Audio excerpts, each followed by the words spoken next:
नमस्कार, लोकसंदेश न्यूज मध्ये आपलं स्वागत। मी अश्विनी। चला तर पाहूया आजच्या विशेष बातम्या।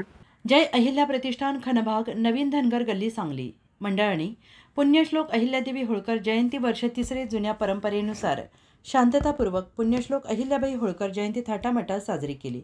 मंडळाचे संस्थापक सुशांत हजारे, अध्यक्ष आकाश माने, कार्यकर्ते विकास हराळे, शुभम माने, मंथन शेळके, नागेश हारगे, राहुल कांबळे, आकाश बनसोडे, अभिजित शेळके आणि प्रमुख पाहुणे म्हणून सुजितदादा राऊत यांना निमंत्रित केले। जयंती शांततेत उत्साहात पार पडली। 1 जून रोजी आईला देवी होळकर भव्य धनगरी ढोल स्पर्धा आयोजक जय अहिल्या प्रतिष्ठान खणभाग नवीन धनगर गल्ली या मंडळाने मोठ्या थाटामाटात आयोजन केलं होतं।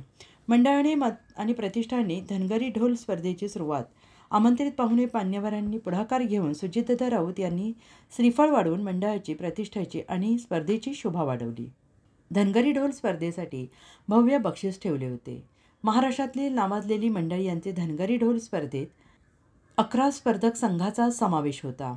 5 मोठी बक्षिसे आणि प्रतिष्ठानच्या वतीनं मोठं शील्ड देण्यात आलं। धनगरी ढोल स्पर्धा पारंपरिक पद्धतीनं मोठ्या थाटामाटात शांततेपूर्वक नियोजनबद्ध संपन्न झाल्या।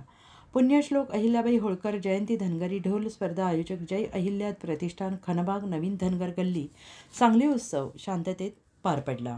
प्रतिनिधी शुभम वसंत नागे। अशाच विशेष घडामोडींसाठी आमच्या YouTube चॅनलला सबस्क्राइब करा, फेसबुकला लाईक करा आणि इन्स्टाला फॉलो करा।